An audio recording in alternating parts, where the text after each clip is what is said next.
money are you thinking of giving people in Greenland to get them on board with a possible U.S. I'm not talking about money for Greenland yet. I might talk about that. But right now, we are going to do something on Greenland, whether they like it or not, because if we don't do it, Russia or China will take over Greenland, and we're not going to have Russia or China. He said we're going to take it. Not only he said we're going to take it, but you got to ask yourselves, why would that be impossible for China to come in and take it, or Russia to come in and take it? Is because the Most High ordained Babylon the Great to be the superpower of the earth. And this is all about strategy, y'all. That's what this class is about. Us being able to maneuver and strategize our lives to move to the point where we can set things up around us to be able to have more power, so we can not only have more control over the things that's in our lives, but also to step up to the plate to be able to help others.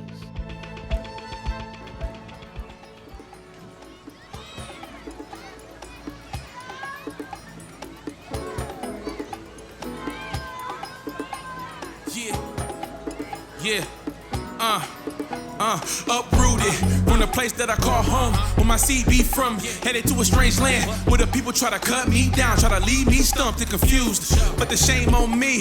I was rotten to the core, not the blame on me. So they saw me down and they took me through a process just to write their name on me. Now they got me bound, cause my skin is brown, and they choose to annihilate. And just to make a profit, they spread our seed. Shalom, shalom, Israel. Most High Christ bless. I hope y'all had a blessed week.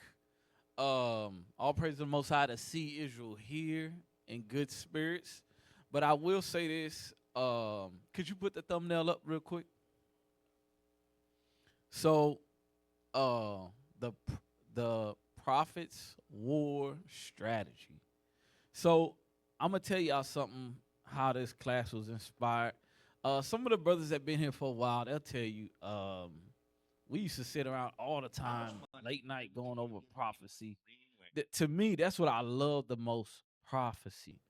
But I also, too, love preparedness and having the foresight. And also, too, I'm going to tell you something what I love equally.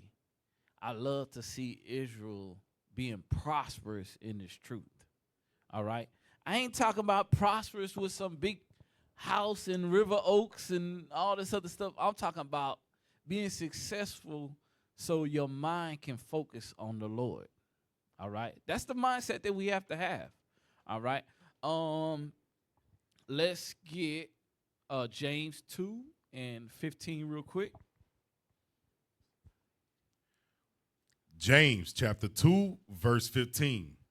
If a brother or sister be naked and destitute of daily food, and one of you say unto them, depart in peace, be ye warmed and filled, notwithstanding ye give them not those things which are needful to the body, what doth it profit? So now, I want y'all to understand something. We have to be men and women of action, all right? And a lot of times, a lot of the things that gets in our way of being able to help someone else that you don't fall into the same is proper planning on your side, all right? Because in the end of the day, if we want to be successful, success starts inwardly first. And then when it starts inwardly, then we automatically should have that natural love, just like Moses had for his people, to be able to see our people not suffer or see any harm come to our people. And these type of things we have to keep in consideration. So I had that scripture read for a specific reason, for us to always remember this. Did you finish that? You went down, you finished 16? Okay. Get Matthew 26 and 11.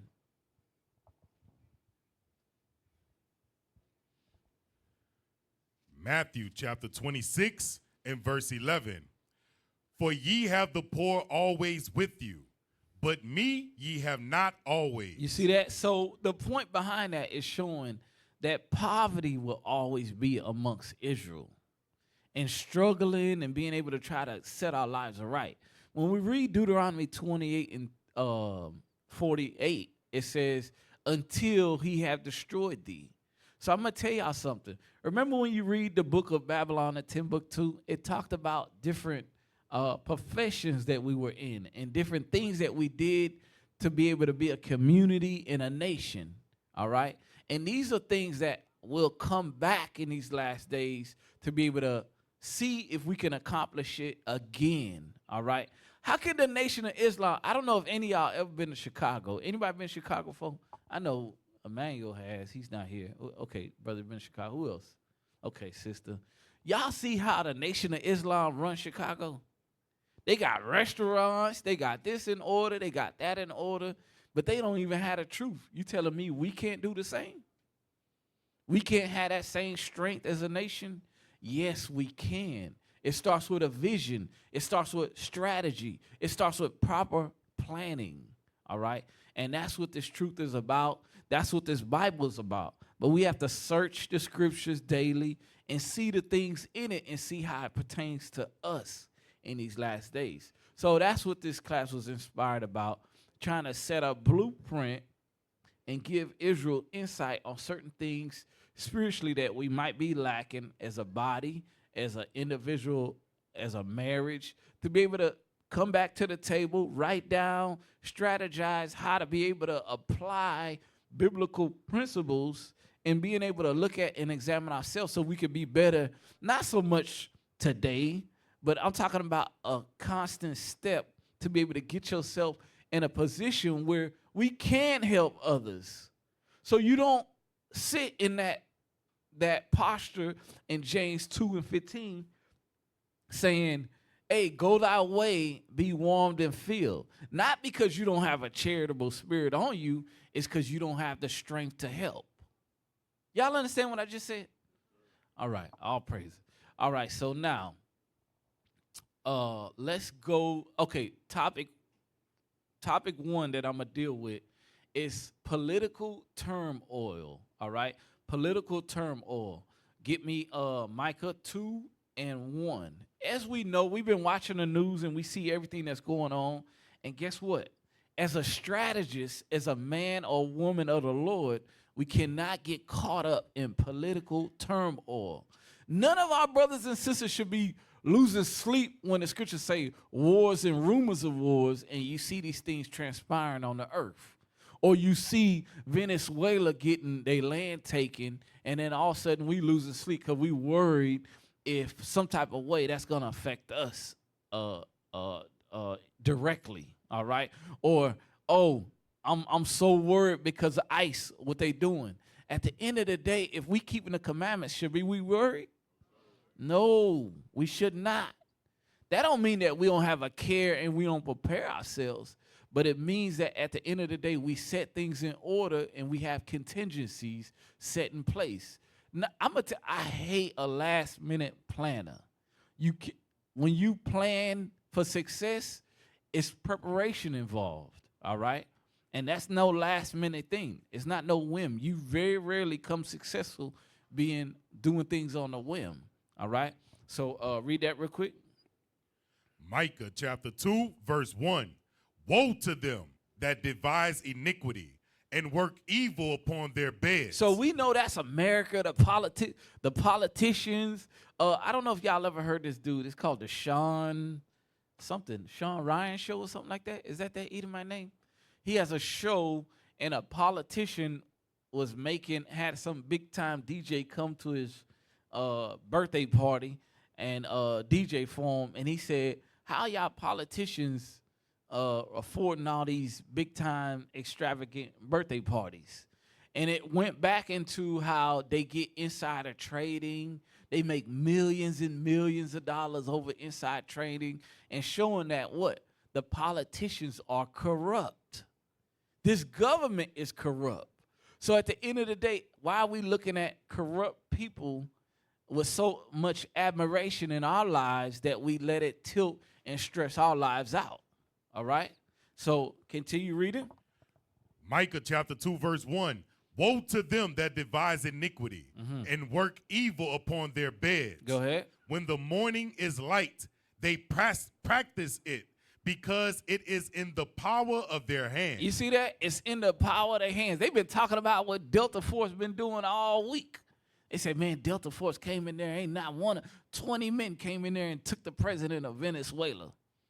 And then you got people talking about the same thing happened on Call of Duty in 2016 going into, y'all seen that?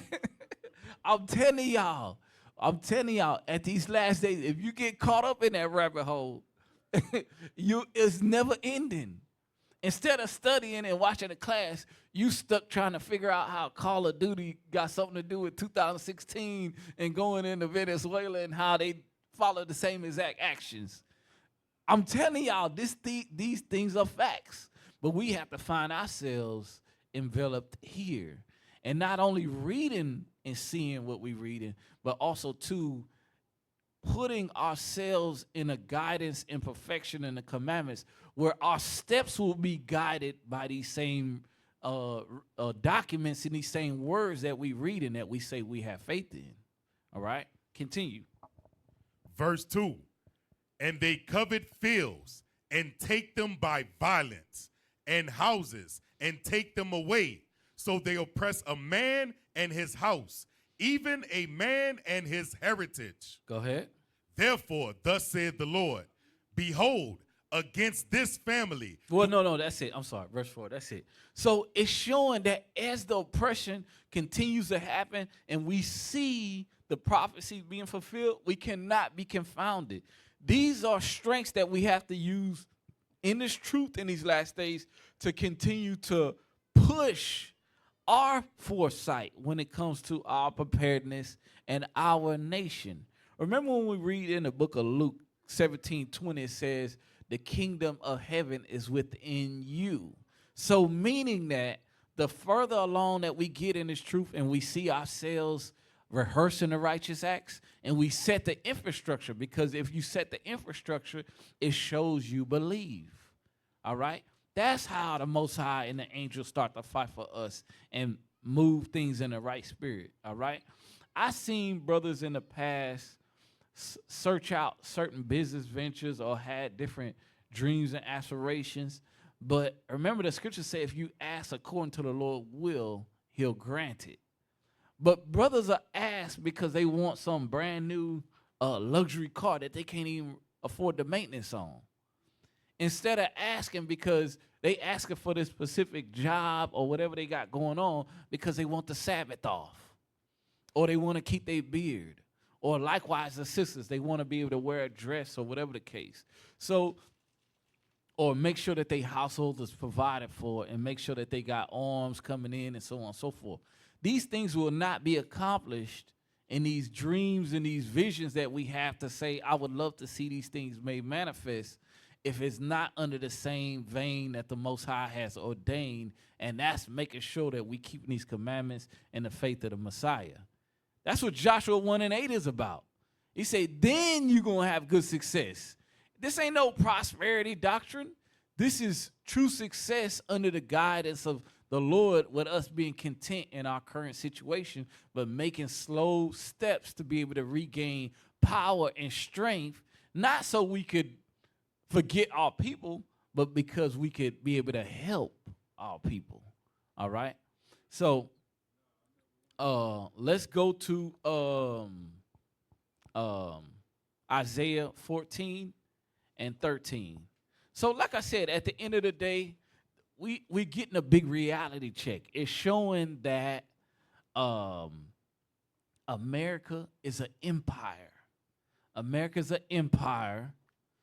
Trump and these other men that's put in place, at the end of the day, they have an agenda to accomplish. And the agenda has nothing to do with politics.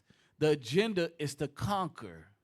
And at the end of the day, they use media to persuade the masses to green light their accomplishments. But they're gonna do it regardless.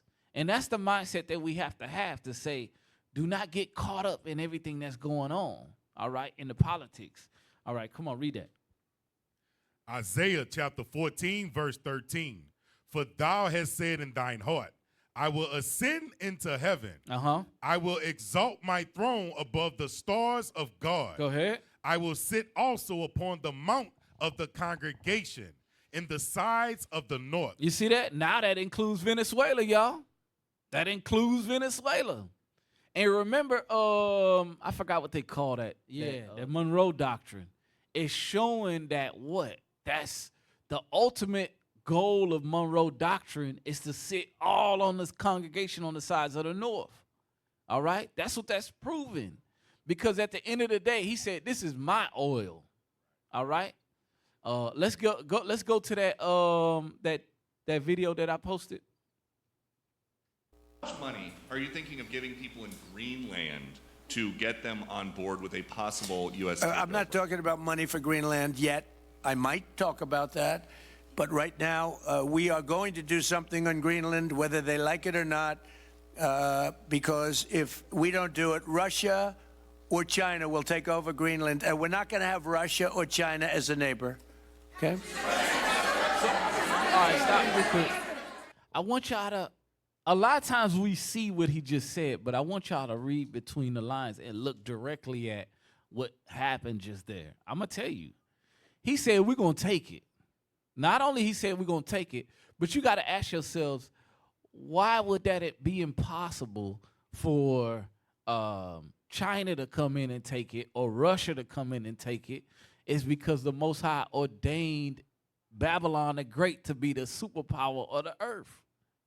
All right? We have to get these things in our minds and understand the true reasoning behind how Esau is able to conquer all of these places with the sword. All right? Likewise, when it comes to the resources, take all the resources and just claim it as theirs. All right? So let's go to Jeremiah chapter 29 and 5. So I want us to meditate on this as we continue to grow in this truth, and we understand that we need as much as we can in our own power. As we continue to strive to get these things and obtain these things, guess what? I want to see, can we get a mic pass around? I want to see, I want to ask a quick question real quick. What do we need? What's one of the crucial things that we need to be able to make sure that we obtain that power, to be able to make decisions? All right, this brother right here. Shalom, leadership. We need to build our own infrastructure, to have people who have specialized skills Okay. to come in so Okay. that we can be self-reliant. like Okay. other nations. All right. Okay. So I'm gonna give you another chance. Hold on. That answer wasn't wrong, but it's something. It's one word specifically we need. What you got? Unity? All right. Let's give this brother a chance. All of those things was right, what you said, but it's something specifically we need. Right here.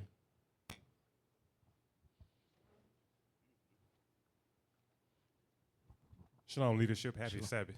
I would say it's money. Yeah. We need money. I'm going to just tell y'all straight. Because watch this. I'm going to show y'all something. I'm going to put y'all on some insight. So this week, we went to go look at the place that checked all the boxes that possibly would be our new school. When we came, I ain't going to say who, but certain brothers' attire wasn't correct. Y'all have to understand when you go into certain environments, you cannot just dress in your everyday Israelite clothes, y'all. So brothers can't, one brother in particular that I highlighted, I said something to him. And he came in a particular way, and it was a telltale sign to tell, who are y'all? So the point is, during the week, the realtor reached out and said, the owners ain't so much worried about the application right now. They want to know who y'all are. So at the end of the day, you know how many no's we got before in the past dealing with getting a building? That's why the Lord said that we should be hated of all nations for our name's sake. We can't be just running a school off the whim and Israelite, we're going to put Israelite Christ out at the front, but we're going to put it under Ray name. I'm telling y'all, Israel, that's not how Israelite Christ roll. Either you're going to accept us as Israel in Christ or not. Because when you get that direct deposit back into your bank account for us to pay our rent, it's going to say it came from Israel in Christ. If you can't take our money, why are we hiding? You understand? I'm just telling y'all straight. So, and I'm going to tell y'all something. We are an organized nation when it comes to the top leadership and everything that we have in place. Bookkeepers, our taxes, so on and so forth, because that's how Esau gets you. When you ain't got things in order, they like, yeah, they willy-nilly. Yeah, well, let's get in, do an audit, and shut them down. Nah, we got our SH together, all right? And that's how we have to roll as a nation, but also, too, as individuals. And guess what? Money is a defense, y'all. So watch it. Read. Jeremiah chapter 29, verse 5. Mm-hmm. Build ye houses. It take money to do that. Also, too, guess what? In a perfect world, we would have had the bread put together, or if brothers was in trades and so on and so forth and strong enough or organized enough, we could be able to got our own standalone building. That's the prayer in the future. We ain't got to go through you and you do a sniff test of who we are and looking at our fringes, or a brother got a Pacific design on his shirt so it looks suspicious. They like, what is that design? You know what I'm saying? So, matter of fact, I'm just going to say it. Brother had a shirt on that said Black Kings. He said Kings in the building, and it was a black face in the middle. I seen the lady, the Edomite lady, looking directly at it. She was looking scared as hell. A black king? Oh, no. Who are these guys? I'm just saying, y'all. As a matter of fact, I think my wife was right there when I was getting dressed. I said, damn, what could I wear that ain't so identifying? You know what I'm saying? So at the end of the day, we have to move in a posture as such, all right? So now, continue reading. Jeremiah chapter 29, verse 5. Build ye houses and dwell in them, and plant gardens and eat the fruit of them. Go ahead. Take ye wives and beget sons and daughters, and take wives for your sons, and give your daughters to husbands, that they may bear sons and daughters, that ye may be increased there. So, go ahead. And not diminished. So in these last days, I want y'all to understand something. When the scriptures is talking about building houses and dwelling in them, planting gardens, eating the fruit of it, that's telling you that, guess what? At this point in time, we have to be gathering. We have to be putting our resources together. That's what Acts 2 was about. But not understanding that, because everybody's stuck into this mode where wanting to keep up with the Joneses, or wanting to keep up with the, I don't know what to call them, the Hebrews. I don't know. Trying to keep up with the Pharisees' wife. You know what I'm saying? So at the end of the day, you know, sis, you can't keep up with that. You don't know what they did to get to that level. All right? And that mindset got to be on the brothers too. We're going to touch on some of this stuff, but I want y'all to notice what verse 7 says. Read this. Verse 7, and seek the peace of the city, whither I have caused you to be carried away captives, and pray unto the Lord for it, for in the peace thereof shall ye have peace. So the answer is right there, but I'm going to make it plain for time's sake. The scriptures say when Christ come, he ain't coming for peace. The scriptures tell you that in the last days there's going to be wars and rumors of wars. So why is the scripture saying this right now?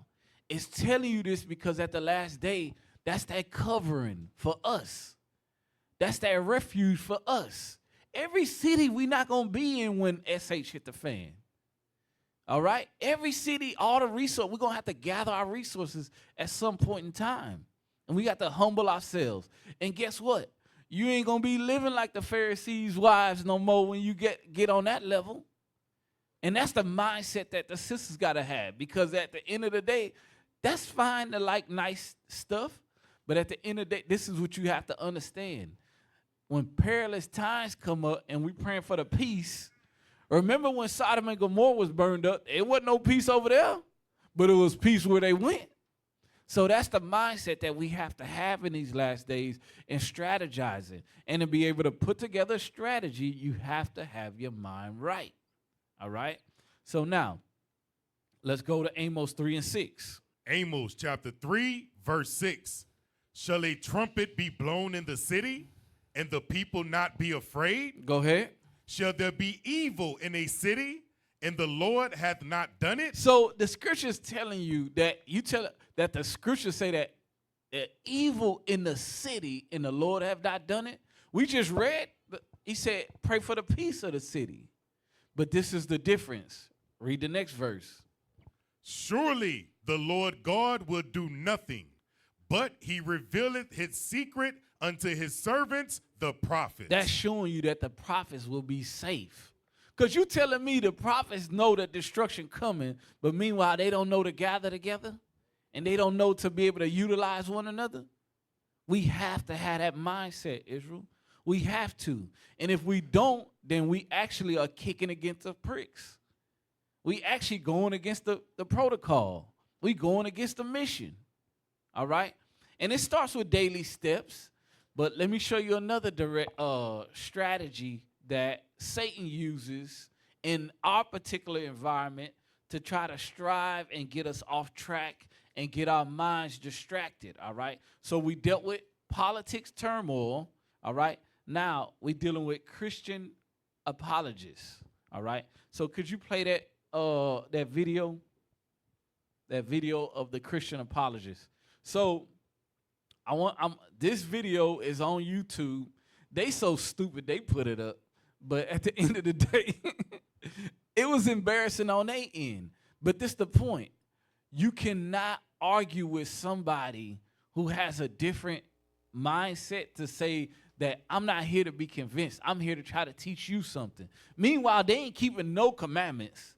So the Bible ain't even unlocked to them and they trying to teach you something. That's crazy. That's the mindset that we have to have, and we have to move in authority. So go ahead, play that.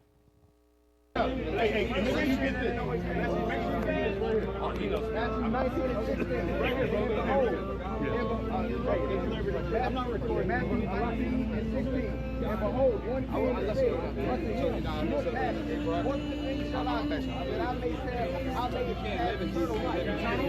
The kingdom of heaven. And he said unto him, Why callest thou me good? There is none good but one. This is Christ talking. God. But if thou wilt enter into life, keep the commandments. I went to the Bible, and you went to what idolatry. You went into an idolatrous religion, dogma, religious dogma. Read that again. What did it say? And Keep he the said word. unto him, Why callest thou me good? There is Was none Jesus good? That is God. But if thou wilt Was enter Jesus into good, or life, y'all going to go the Jehovah's Witness route? You said what? Was Jesus good? Yeah, he said I wasn't good. Yeah, be careful there. Matthew 19. He was good. Be careful. Why callest me good? There is none good but one, that is God. But if thou wilt What did enter, Christ say? but if thou wilt enter into What did life, Christ say? keep the commandments. I heard what he said. Right. Is he careful? Yeah, he said who's good? Yeah. He He was Christ asking about good? Matthew I said 19, Christ out of his the own rich mouth. young He said what? No one is good but God. That's Does what that Christ mean said. is he not correcting the rich young ruler who thought he was good? So what did he say? You just said a moment ago that Jesus Pause was it real good. quick. Thou wilt enter into life. So it's an annual thing that we went to called the Gay Pride Parade. And the mission is to try to get our people out of the great gay pride. All right? Get our people out of that fornication. All right? This is how Satan operates to try to get us out of the mission. Right? Come on. If he was good, then Jesus is So I saying. went to the Bible. I I agree with Right you. here, this is Jesus. Right. Why callest thou Yeah. me good? There is none good but one. That is one. God. Yeah. That is That's who? the Father, right? Was Jesus good? And What did See? the What did he Bible say? say? What did the Bible say? What's that? What did the Bible say? That's my question. You got to read it all in context. Jesus didn't always speak directly. The man said, "Good master, what shall I do?" Yeah. Was What that did he say? because he was correcting that rich young ruler who thought he was good by his works and he was saying he was not? You can't. What's your name? My name's John. John, are you out here against what's going on out here right now? Of course. So, why are you going against us then? I'm not. You're just talking to my brother, so I was talking to you. Okay, so All right, we can go be get peace. on, go get on the homosexuals, man. All right. That's what we out here getting on too. All right. You come, man. I'm telling you, man. You guys are wasting y'all breath, man, dealing with us. Yeah. You know, we already know who y'all are. Y'all I are don't know. Esau according to the Bible. Well, you want to believe it, that's Look, fine. yeah, that's fine. That's But what I'm we just gonna saying you have believe. certain But at the beliefs end of about the who the day, Gentiles look, are. I'm gonna But show you this. with Hold love? on, I was talking. Hold on, man. Well, do we get You to got talk too? You get. Okay, so when you talking to a man, right? Am I not Two a man? men, li- Am I not listen- talking to you like, oh let's my not go that God. route. Listen All right, to say me. your piece. So as I'm speaking, let Yeah. me finish what I'm saying before you start talking over me. All right? So you out here with a sign talking about Jesus saves. Yeah. There's a difference in doctrine, what we believe compared to what you believe, right? Mm-hmm. So just the point. You out here for all these homosexuals, go deal with them. That's what we trying to deal with. We trying to save our people out of this sin. So Yeah. at the end of the day, you wasting your time dealing with us because there's nothing you gonna say that's gonna change our minds. But we don't got no problem with you. You understand what I'm saying? You good? We good? Yeah. All right, cool. Let's go deal with these homosexuals. All right, brother. I'm just hey, saying, but watch sooner or this. later- Wait, pause it. Watch You gotta look this. at Satan your- still ain't finished. Watch this. Doctrine. What are you talking about? You got to look into your doctrine. You have different beliefs on who the Gentiles are, and that's going to run you afoul of Paul's words. What is it? 1 Thessalonians chapter What color 2. is Christ? What's that? He is most likely. There's Rabbi Ishmael who said they were boxwood, which is light It's a brown. straight answer. You believe he is black. I don't believe that's the case. No, the Bible Put it this way: his skin color is in between ours. Don't be so angry. Don't be so angry. You had your chance. What's that? Really? How did I do that? When my Irish people were enslaved themselves. Madness. Madness. God loves you, brother. Keep seeking the Lord. What's that? All right. I don't think so. So I know so. You know what my name is? You know what my name is in Hebrew? No. Just, No, I friend. have a problem with you, Yeah. man. I I got don't. a lot of I white don't. friends. Okay. You heard me? I got Okay. a lot of white friends. Meaning like I got to do business with them. We cool. But this at the and end that. of the day, But facts are facts, I man. know, You but Esau, doctrine man. matters at the end of the day. Look at this guy. He lives Yeah. in white people's asses. Yeah. He came over. I didn't say nothing to him. He said. Now you took look, it to. look. You should have Nah, kept man, that look. one. You should have kept that one to yourself. I'm gonna tell you why. Yeah. Because I walked What's up that? and I didn't say nothing to him. Yeah. Hey, they've established the zone. Y'all are moving across the street. Okay. All right. All right. All right. Hey, y'all are no longer allowed here. They've established a zone. Find another spot. You're not allowed here. Who is they, by the way? You, this group, not No, who's affiliated that? with this group. Okay. This group. I appreciate it, guys. So they Thank got y'all so shut much. down. Appreciate it. So I'm telling y'all, it's nothing you gonna do to convince Esau he ain't Esau, y'all. It's nothing you could do other than waste manpower arguing with Esau. No, let's get over there and do the work. Let's go find our people. The Lord said, I send you to the lost sheep of the house of Israel. So that's the mindset that we have to have. That's another distraction. So now, go ahead, play that other one. Wait, hold on. Yeah. So then, yeah, there you go. Post that up. Read that. Arguing with idiots is like playing chess with a pigeon. No matter how good you are, the bird is going to shit on the board and strut around like it won anyway. So that's the point. Don't cast your pearls to swine. We have to stay focused on the mission, all right? And we have not gotten this far staying focused on pigeons, all right? We have not gotten this far. So now, get me Luke 21 and 15. I didn't want to interrupt that video because I want to push through. I want to try everything I can to try to get through my precepts. I'm usually pretty good with the timing, so Lord's will, I think we on schedule. Go ahead. Luke chapter 21, verse 15. For I will give you a mouth and wisdom, which all your adversaries shall not be able to gainsay nor resist. You see that? So in these last days, the Lord's going to give us a mouth that our adversaries cannot gainsay or resist. I could tell you now, that mouth ain't arguing with everybody. That mouth ain't arguing with everybody. We have to understand that we hold the top knowledge on the earth. And if we truly believe that, it'll be it'll come out of you when you speak, and it'll come out of you with your actions. Whether you dealing with people in the world, or whether you dealing with our people that's in this truth and showing a good example, all right, it's going to come out. And that's why Paul said, I die daily. It's a conversion, all right? It slowly, over time, envelops us. That's why the scriptures say, as we come in, we're supposed to offend less. So that's letting you know, slowly as we're in this truth, the good in us is supposed to outweigh the bad and the sin that was in us in the beginning, all right? That don't mean everybody's going to be perfect, but at the end of the day, is it progression that's going on? Or is it just a sick stagnation that there's no progression going on with you, and actually you're actually reverting back into the old man?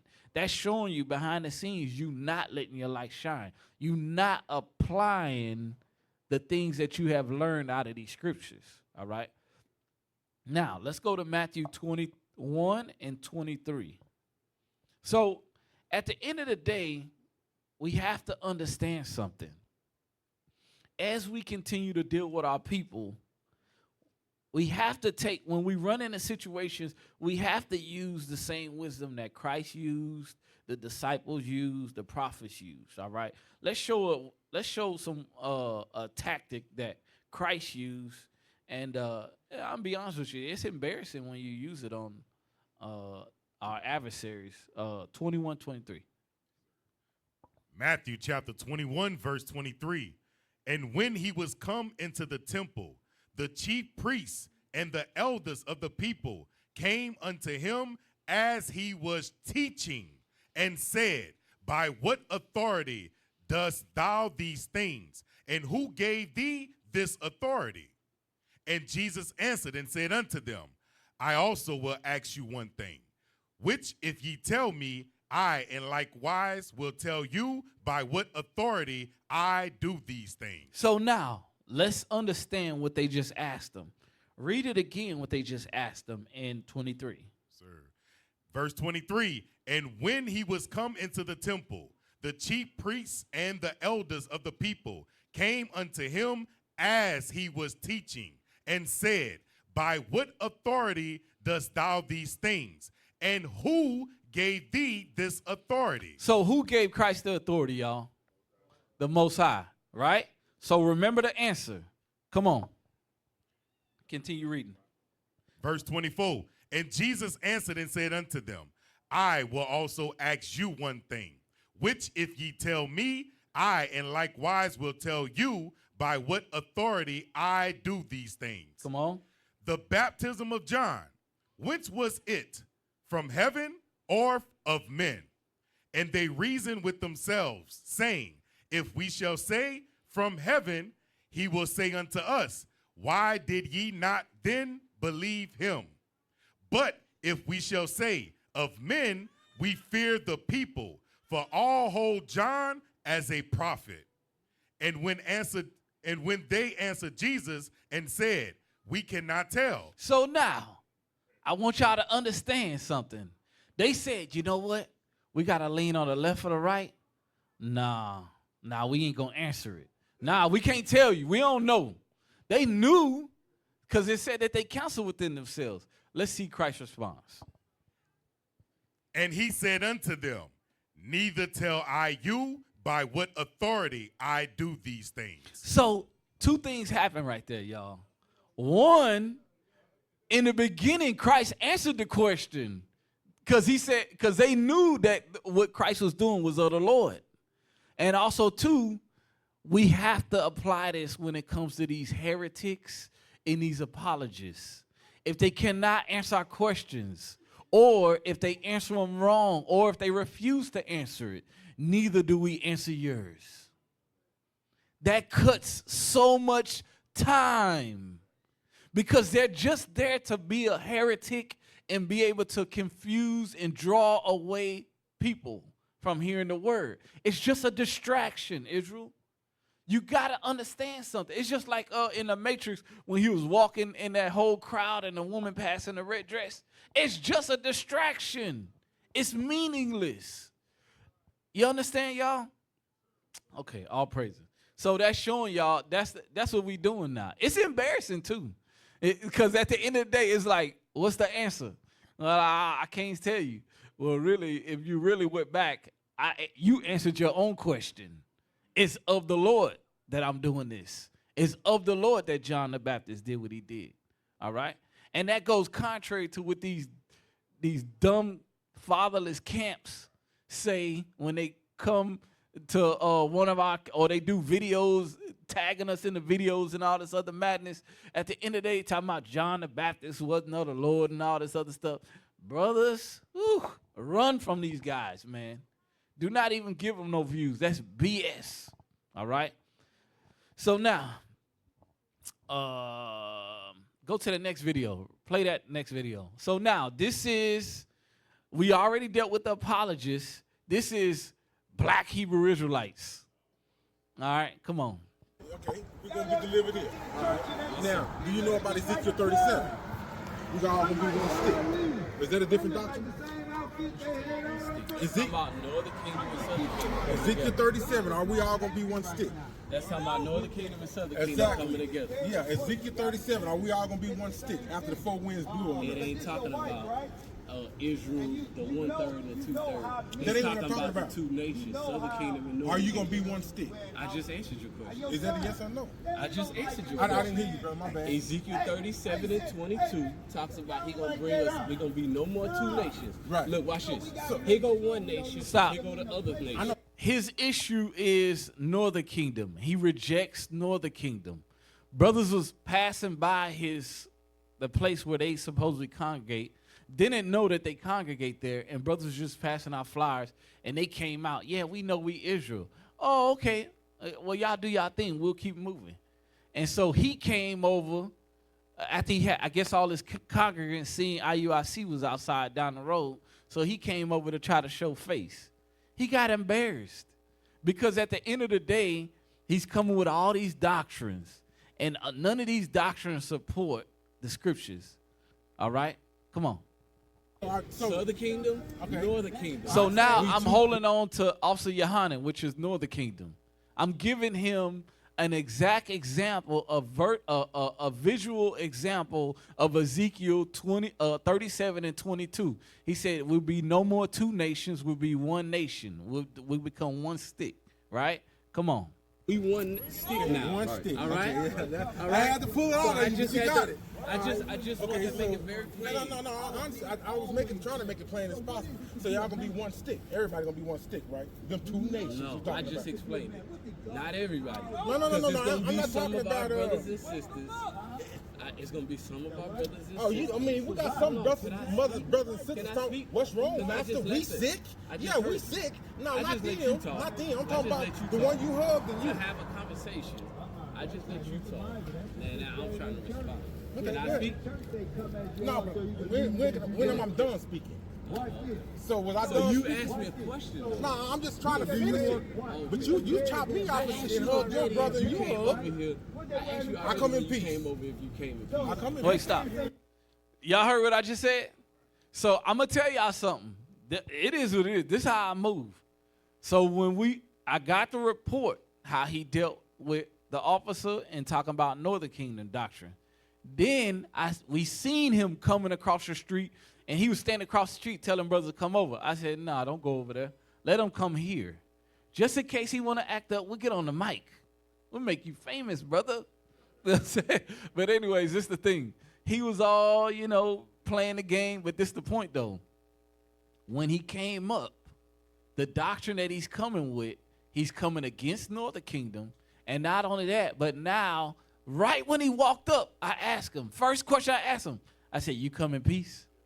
He said, yeah, I come in peace. I was like, all right, we'll see. And now I'm calling him out on he ain't come in peace, right? Come on. No. Because I was trying to speak. Did my brother ask you, did you come in peace when you hit our door over there? I don't know what happened. Who went over? Did he ask you, did you come in peace? I know he came in Did you peace. tell him you come in peace? I said shalom. Right, his voice wasn't Yeah, but we screaming. don't speak. Yeah, we don't speak. His voice wasn't screaming. Did he scream at you? it wasn't polite. He wasn't trying to have a conversation. It was an evil. He wasn't trying to help. Thank you, brother. All right, so that's why I came over just for that. He insulted my brother here saying that he wasn't an Israelite. Right. So it wasn't a good report. Oh no, well that's fine. I mean, that's what you teach. Who are you pointing at? This man here. He not an Israelite? No, I mean, look, y'all. Hey, I'm gonna tell you. Hold up. That's what my brother said. Yoga, you go over there, they're gonna try to battle with fringes. They're gonna try to battle with who is Spanish and who not. And I ain't say nothing about that. I'm gonna tell you what I feel. You know what I mean? I'm just gonna tell you, but I don't want to bring that up. What you feel? We want to hear what the scriptures say. I'm telling you what the scriptures say. Don't tell me what you feel then. But you see, you gotta have his don't care story. about what you feel. See, but if I gotta come with he feel, because that's his story. What's on that thing over there? See, I didn't want to bring that up. I didn't want to bring that up. I know the doctrine. I'm from Israel United in Christ. I thought that thing. He told me about my tattoo. I called him on. You can't tell me what I've been called. You can't represent Israel. Brother, I ain't even trying to represent Israel United in Christ. Because at the end of the day, I've been here from the beginning. No, you ain't been here from the beginning. Oh, you beginning to win. I'm gonna play the game you play. Beginning to win. What day was it? What year? I'm an elder. I got friends in Chicago. No. I don't work fringes. See, that's what the brother said. No, we ain't gonna go to do it. I mean, we ain't gonna run over to 31. Hebrew. You didn't come to do that. Brother, I know where you're going to Numbers 15, but I'm not going to Jeremiah 31. I'm not going to Hebrews 8. I'm not going to Hebrews 9. And I'm not going to Hebrews 3. So brothers was trying to go contend with him. The brother's an elder, and he ain't even ran across Numbers 15:38 yet. You an elder, you ain't seen that scripture yet. But the point is, brothers was trying to pull the scripture. I said, he's an elder. You can't teach him anything. He's an elder. And it's showing you the arrogancy and the actual backwards mentality when it comes to outside of these doors when you're dealing with brothers that want to contend and never had elders over them that was real elders according to the scriptures and led and guide them. Right? Come on. You to block your doctrine that I already know where you're going. I'm not coming for the fringes. I didn't come for the apocrypha. I came to tell we don't agree with you. Okay. I came to tell them brothers we are brothers. That's what I come to tell you. We are brothers. I know I'm a Hebrew brothers. You can't make me not a Hebrew Israelite. We are brothers. You heard of so that means they heard of not on the same judgment. Because one of them, you heard of Yang of Mexico? Hey, have you ever heard of Yang of Mexico? He ain't gonna answer you. Look, you got two. We got brothers that's freely speech. That say, brother, I'm talking to you. We're in America. This ain't nobody's block. Are you part of Yang of Mexico? Now he's saying that's his brother. Which one is it? Which one? No, hold on. Don't start putting that. I gotta go. What you saying? Because you a slickster. You like to bounce around the group. No. I see this. Hey, brother. Have you ever heard of Yang of Mexico? Of course you have. Of course. You haven't been to Mexico. It don't matter. The brother talk about some place in Mexico. We like, you ain't been to Mexico. Come on. Do you know about Yang of Mexico? You see what I'm saying? Have you ever heard of Yang of Mexico? Have you ever heard of Veracruz? Hey, we put in all this work and brothers come over here with no Have you ever heard of Veracruz? I got the document. I ain't worried about what he's saying. He keep pointing me to you, so I'm talking to you now, but you can't speak because he say you can't speak. Because we deal with Can you speak or not? You know English, don't you? Have you ever been to Yang of Mexico? Have you ever heard of Yang? Who did Christopher Columbus meet when he came over on the slave ships? With the slaves, so-called slaves in 1619. Was it the Taino people? Were they speaking or walking? Hey, what's really going on? You know what it is, brother? He's disciplined. That's why you're not speaking. Yeah, what up? There you go, whatever. The wicked fool. So all praise the Most High. Brothers is handling business out there. Because I'm going to tell y'all something. The mission is about bringing back the 12 tribes of Israel. If you saying Northern Kingdom ain't 12 tribes of Israel, Paul said he ain't even entertain that BS not for 1 hour. So we not entertaining it either, all right? So now let's go to, let's deal with the next topic. Ungodly family members, all right? So let's go to 1 Corinthians 10 and 18. I'm going to tell y'all something. Israel, some of y'all are too close with them, and they going to be your downfall. I'm telling you straight. When you dealing with anybody You have to have boundaries. Israel is the only people that when you repent, you ain't got no boundaries for your wicked family members. You ain't got no boundaries. I'm going to tell you, they're going to try your boundaries periodically. And out of all of them, you're going to lose some of them. You're going to lose some of them. But at the end of the day, you have to stand on what you're doing. Because if not, they're just going to test you once. And once they test you and they step on you and run over you, they're going to set the standard with everybody else to go do the same. Now the ungodly's having family meetings about how you ungodly because you ain't obeying what all the wicked say. No, you the light. And that's the mindset that we have to have, all right? Go ahead, read that. 1 Corinthians 10 and 18 down to 21. 1 Corinthians chapter 10, verse 18. Behold, Israel after the flesh, are not they which eat of the sacrifices partakers of the altar? What say I then? That the idol is anything, or that which is offered in sacrifice to idols is anything? So we understand Christmas is nothing, New Year's is nothing, but you in the midst of sin because these same people that send you with pressure to these events, they will not come to now one high holy day you keep. They will not come to one. I'm going to tell you what I would do if I had a family member that pressured me like that. I don't have them. They don't do that to me. But I would say, okay, listen, come to a feast day with me and a high holy day, or come to the family fun day, and then we'll talk about, I'll think about Christmas, and when it come around, I'll answer you. So y'all already know my answer is. They say, you say you think about it. I thought about it. No. So at the point, they not coming. They not going to come.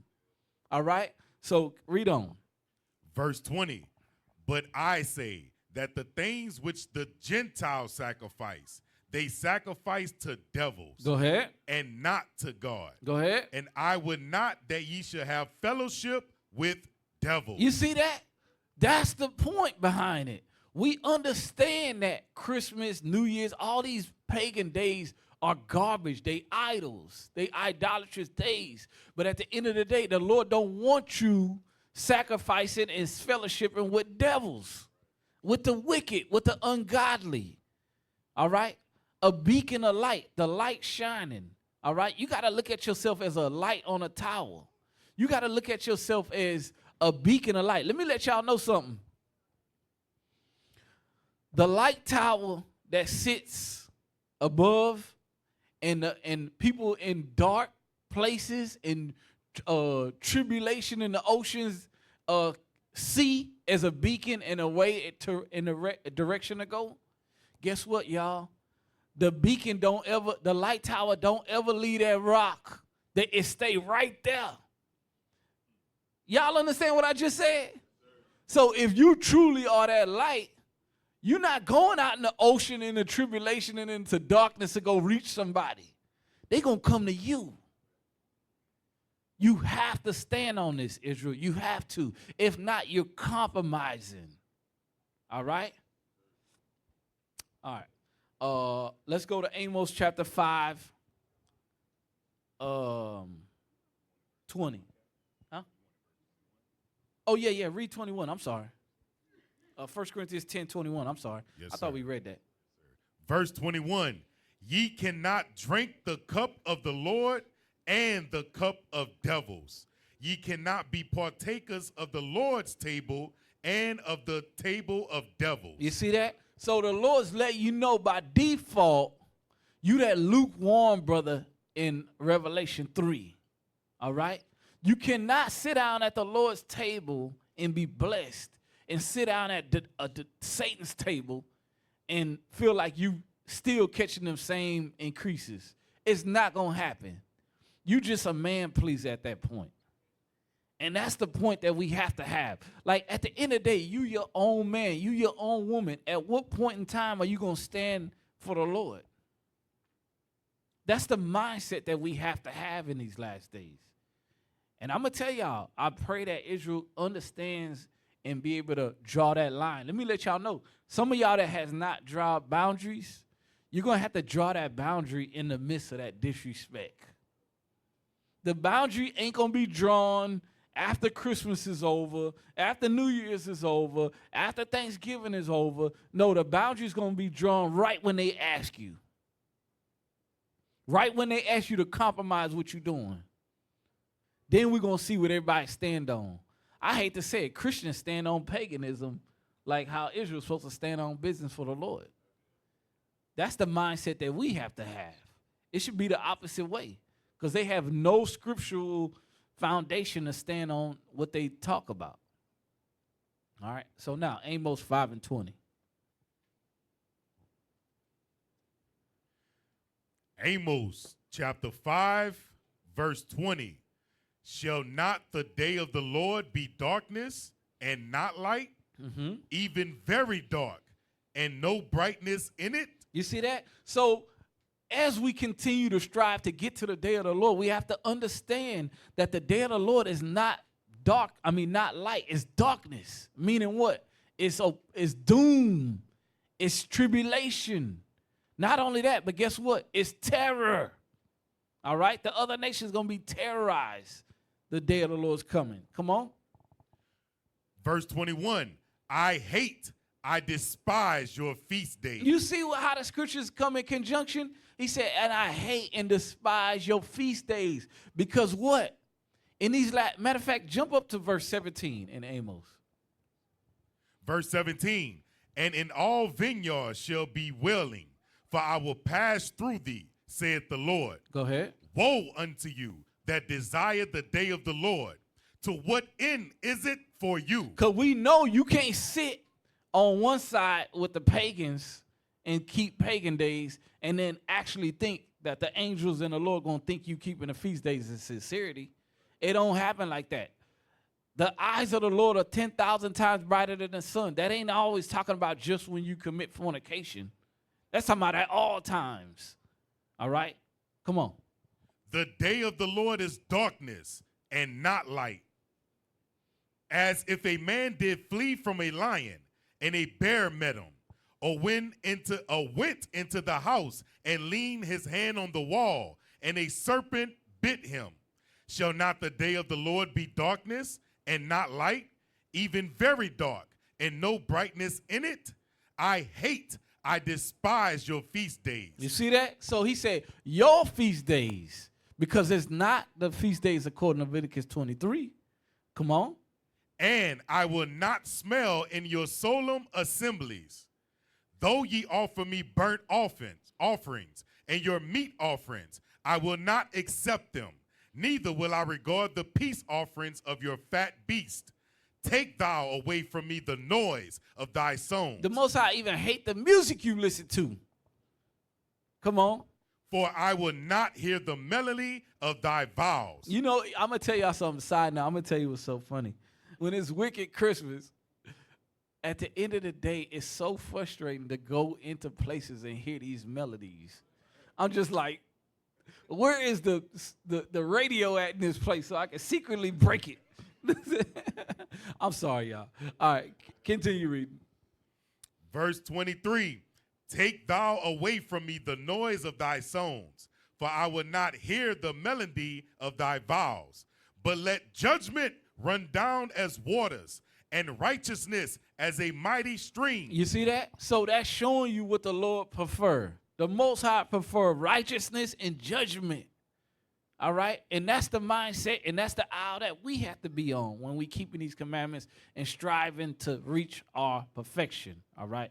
So now, next topic that is a distraction that we have to strategize on is bills and money management. All right? So go ahead, play that video.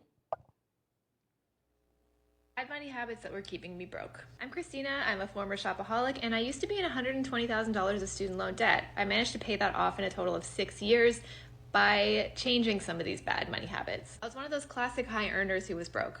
Here's why. Number 1 is lifestyle creep. When I first started working in my career, I was making more money than I'd ever seen in my whole life, which meant I wanted to treat myself. So I stopped living like a student, moved out on my own in a big city. I started to upgrade the stores that I was shopping at, so suddenly became an Aritzia girly, which is a very expensive habit to keep up with.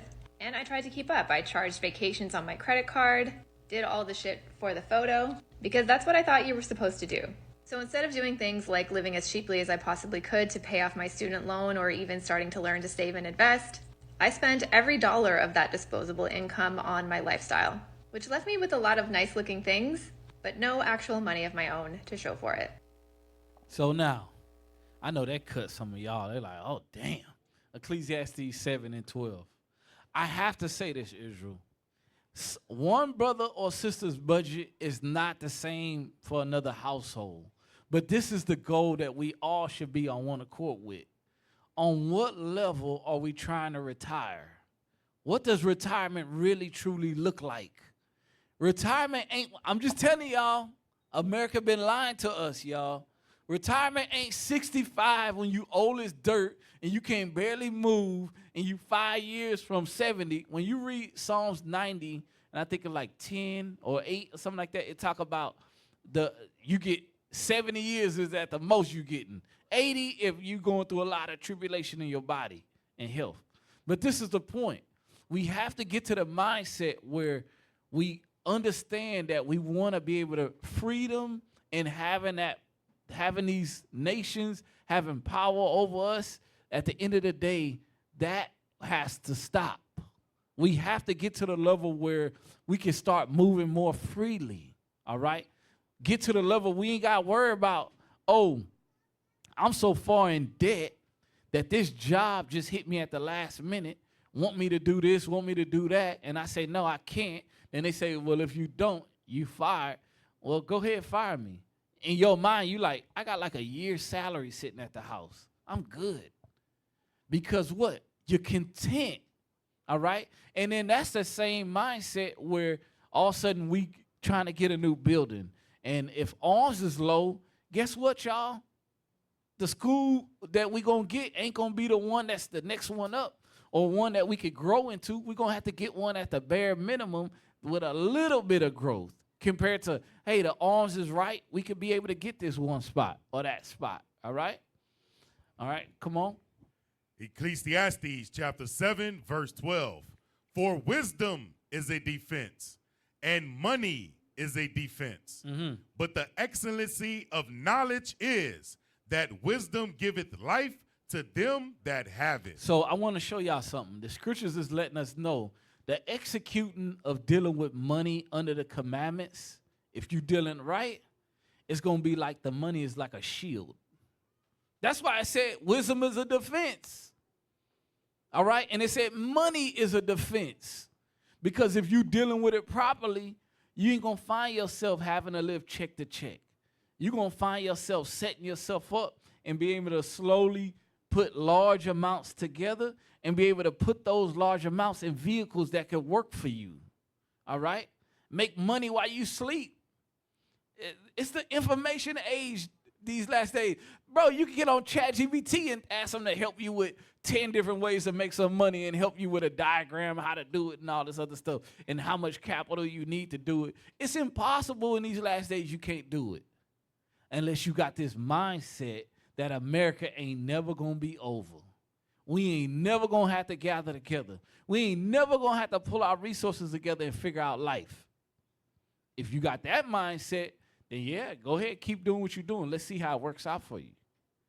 All right? So now, I'm going to say this side note. If it don't apply to you, it don't apply. But I'm going to tell y'all something. A lot of times, I see two attributes in a family that's always hurting or struggling.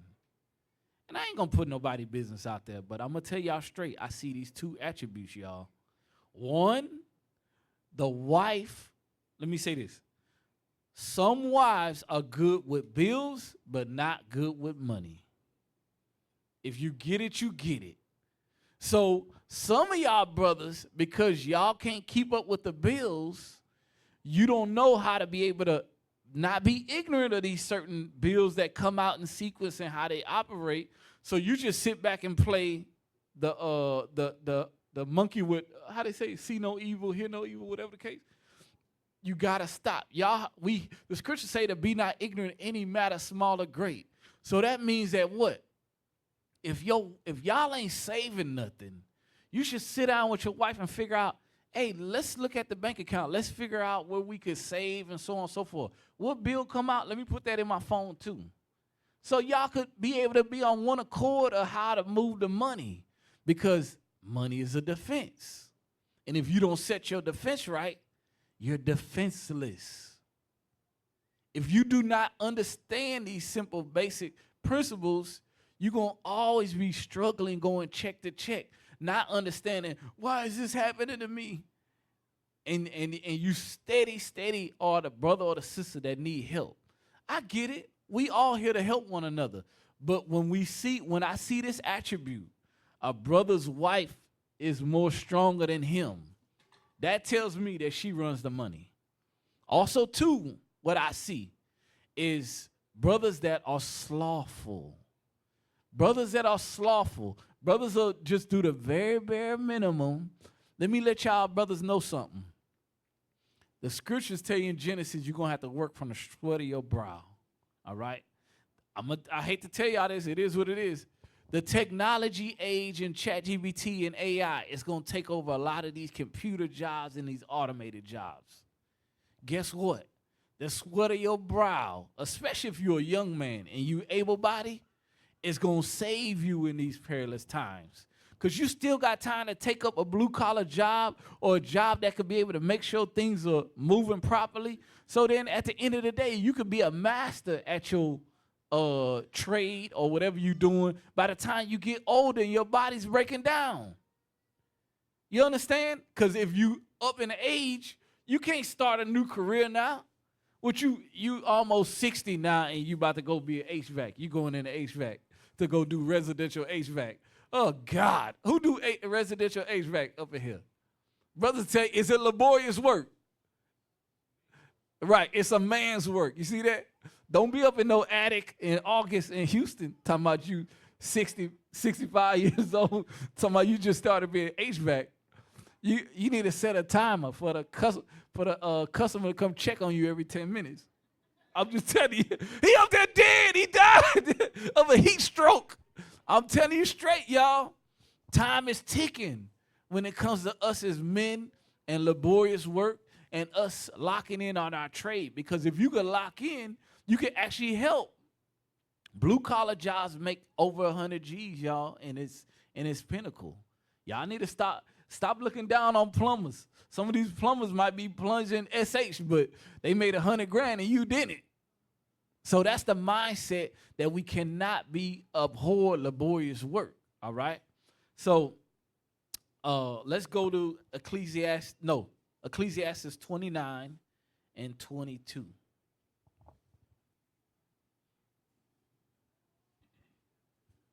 And 23. Go ahead. Sirach chapter 29, verse 22. Better is the life of a poor man in a mean cottage than delicate fare in another man's house. Let's take that on another level, y'all. Better is a life of a poor man, meaning what? You just living the bare minimum. It ain't talking about he ain't got no money. It say in a mean cottage, right? Then delicate fare, meaning what? A luxurious life in a rental. You see that? Brothers got valet parking at their rental, or got a car wash or got an extra room in the apartment complex. Come on, y'all. That type of money you could have been saving and being able to set it aside to be able to get you something on your own. And then when you get something on your own, at least you can say, you know what? It might not be the best. It might not be the fanciest, but this mine. You see what I'm saying? I'm telling y'all, that thing feel good. Because at the end of the day, it ain't about keeping up with the Pharisees and his wife. You know what I'm saying? You know, it's funny. I ain't going to say who, but it's a brother, solid brother, real nice house. And during COVID, you know, my wife was like, hey, babe, you know what I'm saying? You got a lot of equity in this house. You know what I'm saying? We should build something. I'm like, nope, I don't want no more HOAs. And that's the mindset that us as men of the Lord got to have. You understand? We have to have that mindset to figure out what we can do to try to get ourselves detached from Babylon the Great and more attached to our nation, all right? And being an aid to our nation, not a hindrance, all right? Go ahead, play that one. This for y'all Houston brothers that ride in luxurious cars, but or you got the car note. I ain't saying nothing wrong with the car note, but look, let's say if you can pay it off, all right? And then the car might get so much of a low level, you could just put liability on it with uninsured motorists. Mind you now, you stay in Houston, you need uninsured motorists, all right? Northern Kingdom, shots fired. But anyways, so play that real quick. Hey, what up, people? So check it out. Yes, baby. Oh, he dropped his cup? It's all right. So check it out, y'all. These folks in the toll road are looking to seize your car if you owe on the toll. Yeah, that's right. Your own property they're looking to take if you owe up to $1,000 on toll road. What does that mean? It means nothing actually belongs to you, even if it doesn't. I get it. Toll road. Somebody put some money down to take advantage of everybody, but it ain't right. God bless. So everybody in here, if you owe the Houston Toll Authority, do not think security can stop them from towing your vehicle outside. I'm telling you straight, they starting to tow vehicles now in Houston. So y'all need to stop just casting that letter to the side, putting it in the junk mail. I know how y'all get down. You like, I ain't got to pay this. You just scroll right through that toll. You like, I get it later. I get them later. I'm in a rush. I got to go. Nope, you got to stop doing that, y'all. Your car, you going to end up, you say, man, I paid my car note off. I own this car. I got the title at the house. But now you ain't got the car because you ain't paid the toll. That's how you know we in captivity, y'all. That's how you know. All right. So now, I wanna let me jump back. Let me skip one of them. I want to touch more in depth on cancel culture, but I want to jump to the health real quick. And this is all about strategy, y'all. That's what this class is about. Us being able to maneuver and strategize our lives to move to the point where we can set things up around us to be able to have more power, so we can not only have more control over the things that's in our lives, but also to step up to the plate to be able to help others. All right, go ahead, play that one. What would happen if you took magnesium for 2 weeks? You have to realize that a huge percent of the population is deficient in magnesium. Unfortunately, you can't accurately test magnesium in the blood since only 1% of it is in the blood. But if you took magnesium, your anxiety would start going away. You would feel calmer. You would sleep a lot better. All those muscle spasms and leg cramps will go away. And if you had any heart problems like high blood pressure, arrhythmias, you would find that those will start clearing up. The best magnesium to take is something called magnesium glycinate. This is the type that won't cause diarrhea but will help you sleep. Take between 400 and 800 milligrams in the evening before sleep. All right, so get me Proverbs 3:24. I'm going to tell y'all something, Israel. Some of y'all are so stressed out at your jobs. You so stressed out in your tasks that you have to do in the world that what ends up happening, you suffer when it comes to your rest. All right, you suffer. And guess what? These things play a part in this truth. Because if you ain't getting proper rest, you ever heard of sleep deprivation being a torture tactic? Did you know that? They use that in Guantanamo Bay. Or the new one, wherever they doing it, wherever they torturing Israel at now again. But the point is, or these terrorists too, they are torturing them. Sleep deprivation is actually going on within the body and amongst brothers and sisters, and Israel is not paying attention to it. And these things play a factor with you. Read that real quick. Proverbs 3:24. Proverbs chapter 3, verse 24. When thou liest down, thou shalt not be afraid. Yea, thou shalt lie down, and thy sleep shall be sweet. You see that? The scripture say that thy sleep shall be sweet. Some of y'all ain't seen sweet sleep since you was a teenager and ain't had no bills. But at the end of the day, the scriptures is telling you that when you in the Lord and you keeping the commandments, you're going to have a care for your body. So if you have a care for your body, you're going to say to yourself, you know what? I need to start taking daily vitamins. We know that the earth will not yield its strength anymore. What deficient vitamins am I taking? That I'm not taking. What things can I do for my health to increase my longevity so I could be there for my brothers and sisters? Because the scriptures tell you a dog is better than a dead lion in Ecclesiastes. So at the end of the day, if you could do everything you possibly can to get your health together, then now you left no obstacle left, no stone unturned when it comes to getting our health together. All right? Now, play that next video. Media swear that dark showers help relieve stress and manage mental health. But is there actually any science to this? Turns out, yes. Here are 4 science-backed reasons why dark showers, sometimes called sensory showers, are more than just a wellness trend. Number 1, dark showers trigger hormone releases that do actually relieve stress and help you sleep. Not only does the warm water help reduce the stress hormone cortisol, but it helps boost oxytocin that actually helps calm our systems down, which has a huge impact on the sleep-wake cycle, and the darkness amplifies this effect, because it helps reduce sensory stimulation overall. Number 2, dark showers help reset your nervous system. The warm water helps the brain move out of the fight or flight sympathetic nervous system and into the rest and digest parasympathetic nervous system, while the sensory deprivation of the darkness helps amplify this effect by counteracting all the overstimulation we're all getting from all these screens we're staring at all day. 3, dark showers actually mimic meditation. That nervous system reset we just talked about, that's the whole point of meditation. And many have noted that especially if you struggle with meditation, simply feeling the sensation of the warm water and breathing deeply in a dark shower can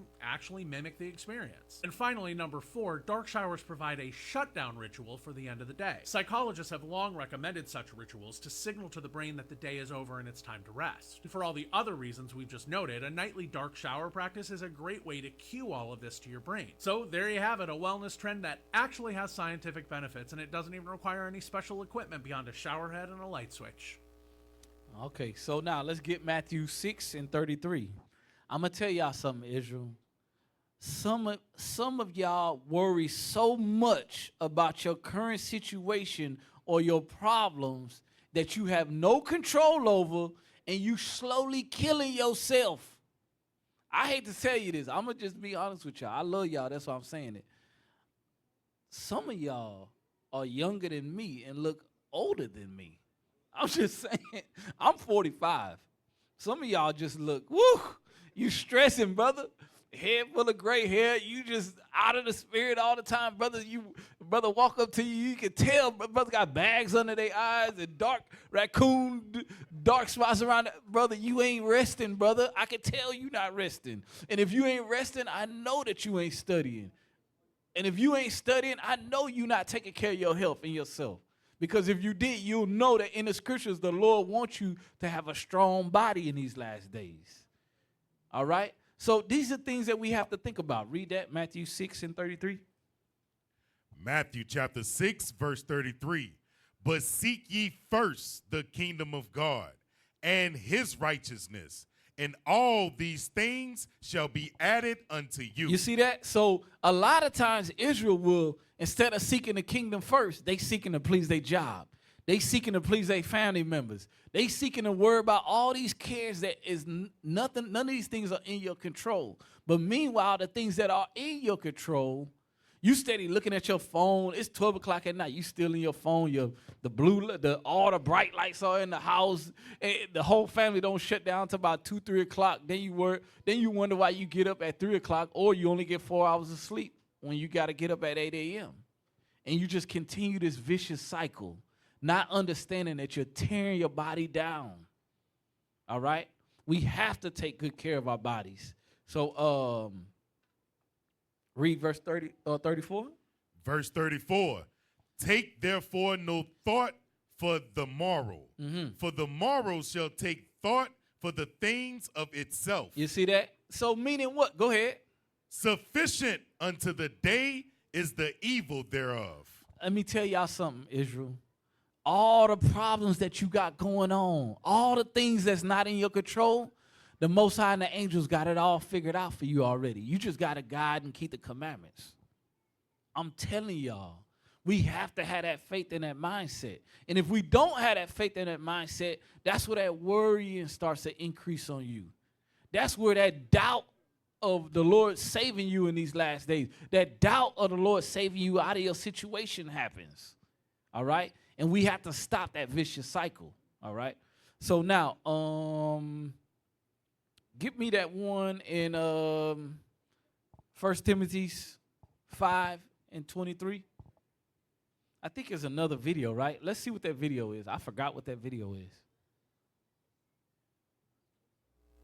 Just one night of bad sleep can cause your body to react like a pre-diabetic. When you don't sleep, it's like your body's eating a donut and ice cream. You activate the hormones cortisol and adrenaline. Both of those hormones release a lot of sugar and convert your muscle into sugar. And that activates the bad stuff. Belly fat, low metabolism, fatty liver, sugar cravings, weight loss plateau. All of those problems that are usually caused because you're eating too much carb is really now coming from a lack of sleep. Damn. So some of you brothers in the red because you don't get enough sleep. Damn. So now get that 1 Timothy 5:23.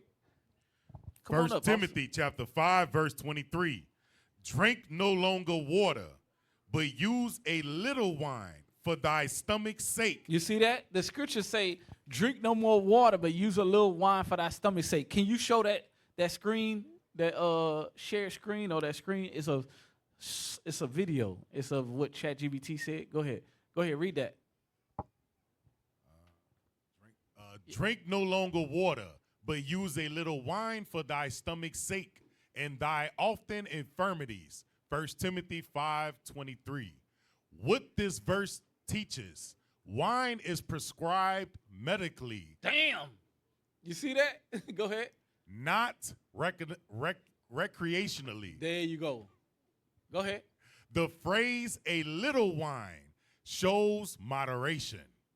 Paul identifies stomach trouble and recurring illness as the reason. You see that? So we don't have the Lord no more to heal us. We don't have the disciples to come and lay hands on us and our infirmities are healed. He said, listen, drink a little wine for thy stomach's sake, for thy infirmities. Some of y'all don't ever drink no wine.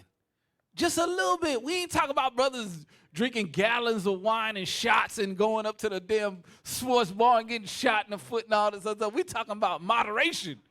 All right? Come on. This is a medical instruction, not indulgence. Come on. Historical and medical context, biblical world. In biblical times, water was often unsafe. Bacteria. So you notice that in third world countries too. When we travel, water is very unsafe. All right. A couple of times, I think when we was in South Africa, me and Captain Shemai was sitting there. We had drunk a bottle. They said it was good. It was sealed. You know what I'm saying? We heard the seal. We said, oh, we can drink that. We drunk it. I looked at Captain Shemai. He looked at me. Someone was like, I said, I need a shot of wine. Give me some wine. I was good. All right. So that's the mindset we have to have. Come on. Water was often unsafe. Bacteria or parasites. Wine was diluted, commonly 3-to-1 or 4-to-1 water to wine. Alcohol acted as a natural disinfectant. Wine aided digestion and gut balance. You see that? Some of you brothers, man, you just need to get some of that wine in your gut. Go ahead. Wine was closer to a fermented medicinal tonic than modern strong alcohol. Health benefits recognized then and now. Stomach and digestive health. Wine can stimulate digestive enzymes. Oh, God. Public New Orleans school. Come on, man. Stimulate digestive enzymes. Reduce harmful gut bacteria. Help with bloating and poor digestion.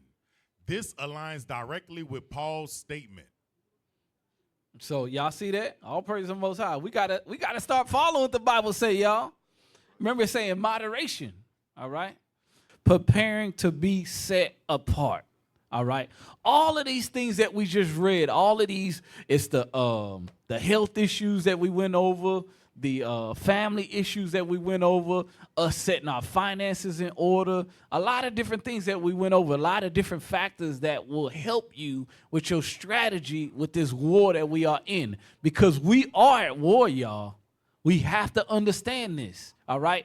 I'm going to be honest with you. I skipped one of the spots for time's sake, and it was called the cancel culture. And basically, it goes into how this cancel culture that's going on and these fake Jews that's pushing it along with people in the world, these Karens, all this other stuff. At the end of the day, if we do not understand the power and strength that we have being prepared to be set apart, you're going to be canceled. And when you are canceled and when we are canceled, you ain't going to have nowhere to go. And you ain't going to have no refuge, all right? What is your contingency plan, all right? That's the mindset you have to have. So now, preparing to be set apart. For time's sake, y'all just write this down, all right? The first mindset of an official being set apart that the Lord put in our minds is Leviticus 23, the Holy Convocation, all right? In these last days, we were scattered. Ezekiel 37 and 22 brings us back as one stick, all right? Now, as we come back to one stick, Hebrews 10 and 26, ain't that forsake not the assembly? Right? 25, right? Says what? That we have to gather our assembly together. This is us in our right mindsets, understanding what to do, understanding we the 12 tribes of Israel. And then Zephaniah 2 and 1 is a prophetic gathering together before the decree. So these are mindsets that we have to have. Revelation 11 and 11 through 12, that's the final gathering for us to be set apart and ultimately being able to be transported in Ezekiel 20 and 34 to be set apart finally amongst the Lord. And Sirach 36 and 1 all the way down to 11, the ultimate gathering of the 12 tribes in rulership over the planet Earth. Across the earth, the prophets move. From city streets to distant lands, the message is the same. Israel must rise. Through every quest, every journey, the truth spreads. No border can contain it. No distance can silence it. Our nation lives in every moment. In joy, we celebrate marriages. In sorrow, we honor our dead. On the Sabbath, we gather as one. Families rejoicing together, bound by the commandments of God. Yet are we tried. From the stones in Kenya to the hatred in Montana, we endure as a soldier of the Lord. And still, the mission expands. On the airwaves, on the screens, in every nation under heaven, Israel's voice is heard. We build our communities. We raise our children in royalty. We restore what was broken. We clean what was defiled. We show the world who we are.